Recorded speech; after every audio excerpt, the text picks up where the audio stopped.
Hello, everyone. My name is Catherine from SEB Housing, and tonight I'm going to run the lottery for the 5 affordable rental units at the Reeds in Worcester. And I'll get the lottery underway in just a couple minutes. If you have any questions during the session, you can either type your question into the chat box in Zoom, or you can unmute yourself. When you came into the meeting, you were automatically muted just to minimize any outside noise. But please feel free to let me know if you have questions. And the meeting is being recorded, as you heard. It will be saved to SEB Housing's YouTube channel for anyone who wasn't able to come to the lottery and wants to see the actual drawing. So I'm going to give you some background information on who applied and what to expect after the lottery. All of this information is going to be put in writing for you and will be attached to an email that you'll receive later on tonight. So everyone should already have their lottery application number, which is that number that's in the form of A. It starts with the letter A.001, for example. And in this case, the lottery application numbers go from A.001 through A.0113. So if you don't have that, or if you misplaced it, please let me know. That is the number that is going to be drawn and is going to eventually make its way onto the waiting lists after tonight. So we're not calling names for confidentiality. So there's 5 total affordable units. There were 106 completed applications, so there's going to be 106 households in this lottery. And the numbers go up to 113 since we had to remove some duplicates and some people who withdrew their application. So just 106 completed applications. There's 2 studio apartments. One of those studios is a 60% AMI, which means area median income unit. So that's going to be available to households who have a lower total household income than the 80% unit. So there's one studio, 60%. There was 34 applicants for that unit. That unit also has accessibility features, meaning it's disabled accessible, but there was no one who requested a studio apartment that requires the accessibility features. So it's going to be available to rent by a household who doesn't need those accessibility features. There's also a studio that's an 80% area median income unit. There was 48 applicants for that unit. And keep in mind that if you qualify due to your income for more than one unit or more than one unit size, either 60% or a studio or a 1-bedroom, or a 60% and an 80% unit, your name will be on more than one waiting list. So just keep that in mind when you get the waiting lists after tonight. You might be looking for your lottery application number in more than one spot. There's also 2 1-bedroom apartments, or 3 1-bedroom apartments, I should say. One of them is a 60% AMI unit, and there was 66 applicants for that 1-bedroom apartment. And there's also 2 80% AMI 1-bedrooms, and there was 103 applicants for that unit, or those units. So when the drawing takes place tonight, you're not going to know exactly where your lottery application number is going to fall on the waiting list, because I first need to sort the results from the drawing tonight onto the waiting list. So you're not going to know, even if you're the first lottery application number drawn, you're not going to know if you're number 1 on that list just yet, because there's other people who have applied that could be ahead of you on certain lists. So the lottery process, this drawing tonight, is just one step in the process, just to give us a order of priority for the waiting list. When I do the drawing, I'm going to be using a website called random.org, and I'm going to screen share with you so you can see it happening in real time. So basically, I'm just going to plug the lottery application numbers into that feature on the website, and it's going to reorganize the numbers into a random order. So that's going to be the drawing, rather than pulling numbers out of a box or anything like that. That's how it's going to be run. And it'll be instantaneous, so you'll be able to see it on your screen. And just to give you an idea of what that's going to look like, I'm just going to do a quick demonstration for you. So I'm going to share my screen right now. This is not the lottery drawing just yet. but I'm sharing my screen. As you can see, I'm on Google here, and I'm going to type in random.org. It's just a very basic website, and I'm going to scroll down to list randomizer. And when I plug in the lottery application numbers here, they're going to be in the form that you are familiar with. So a dot, a series of numbers, but just for demonstration purposes, I'm just going to write 1, 2, 3, 4, 5. And then when I click randomize, it's going to run this as if it were the lottery. So it's going to randomize these numbers. So I'm going to click that. This is just a demonstration, like I said. So in this case, number 3 was first, 4 was second, and so on. So when I do the drawing in just a few minutes, it's going to show the order of the drawing with the lottery application numbers in there. So I'll share my screen again in just a couple minutes. But that's what it will look like, just to give you an idea. All right. Just a few other things I wanted to get through to kind of give you a heads up of what's going to happen after the lottery. So the order that random.org generates tonight is going to allow us to properly sort the results onto the waiting list. So the waiting list determines the order in which households will be able to reserve the affordable apartments. So just again, remember that the list from tonight is not going to be the final order of any of the waiting lists, and that's because I first need to sort those results. So if you were drawn first, it doesn't mean you're going to be the first lottery application number on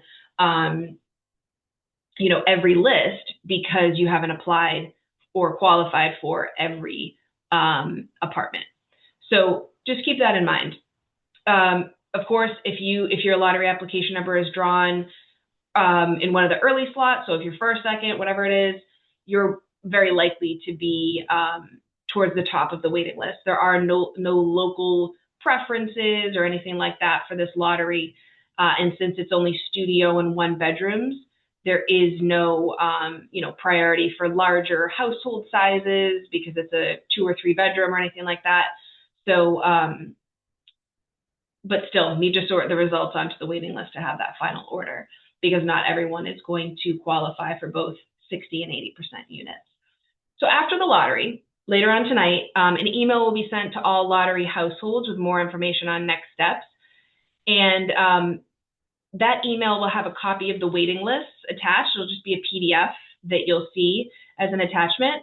And you'll be able to see where your lottery application number fell on each of those lists. If you're on more than one, you want to take a look at all of them.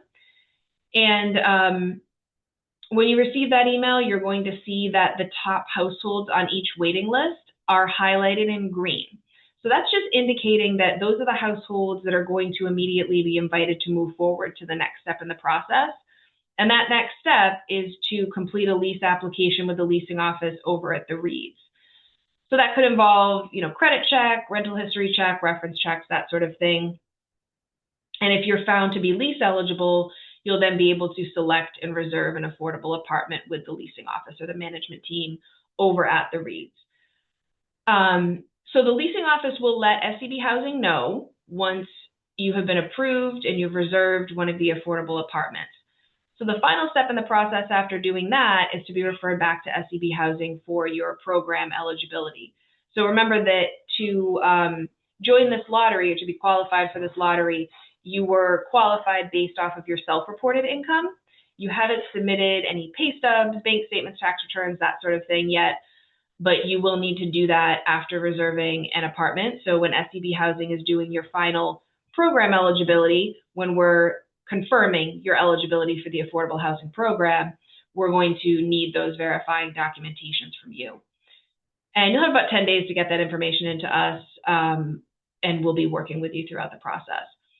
Once you're approved by SCB Housing, you're able to coordinate a move-in date or a lease date with the leasing office so you can move into that unit that you've reserved. And then just a reminder too, if you're not one of the top households on the waiting list after tonight, meaning your lottery application number is not highlighted in green, you're not moving forward right away, just know that it doesn't mean that you will never or won't even just initially have a chance to rent one of these apartments. And that's because there could be people ahead of you on the waiting list who drop off for different reasons. Maybe they're found to be ineligible, or they just decide they're not interested in this opportunity any longer. So just keep an eye out for emails from either SCB Housing or the leasing office in the future.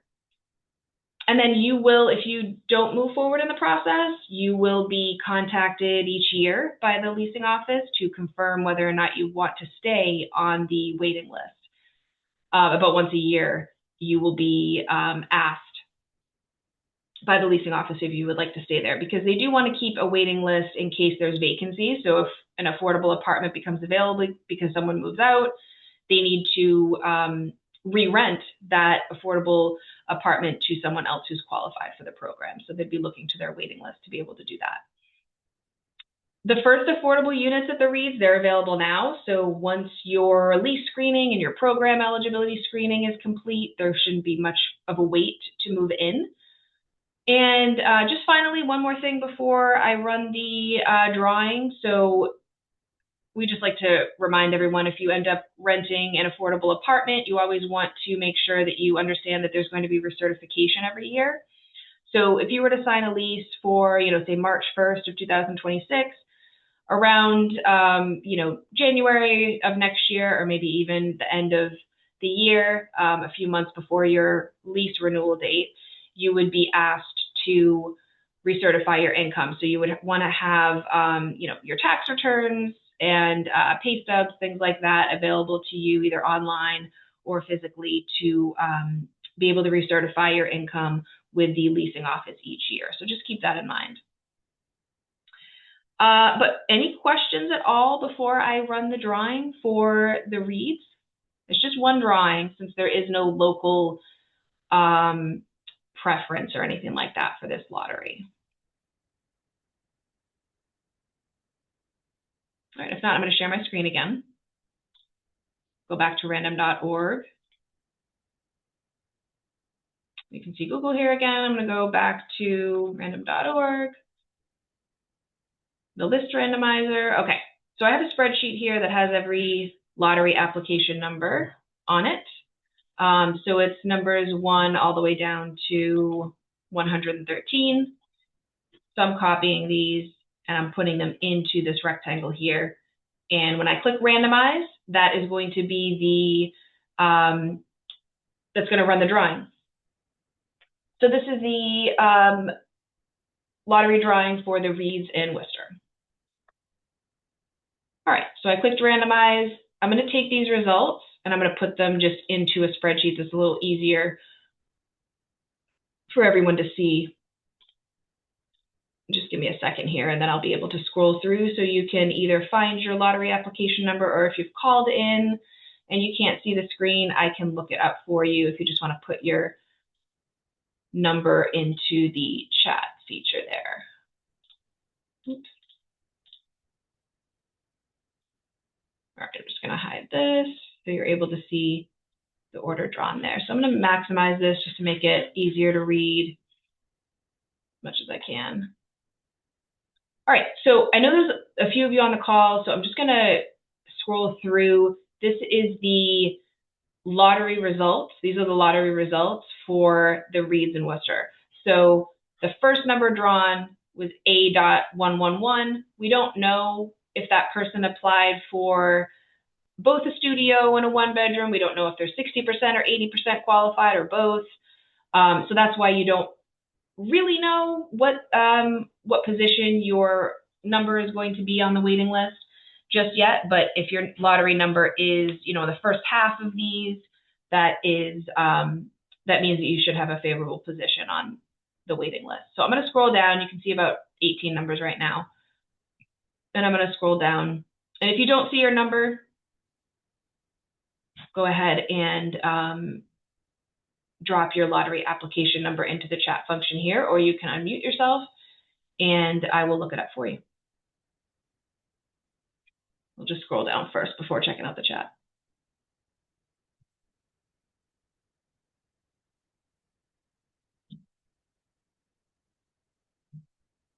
And like I said, the waiting lists will be sorted tonight. You'll have those in your inbox later on this evening. All right, so that's the end of the list there. I know a few of you have asked. So, okay, A.052. I'll look that one up first. A.052. You were drawn 36th. And then I think I saw A.100. A.100, you were drawn 14th. Anyone else want me to look up their number? I know it's not super helpful right now just because the waiting lists haven't been sorted yet, but it gives you a little bit of an idea if you were drawn further up the list or maybe towards the end.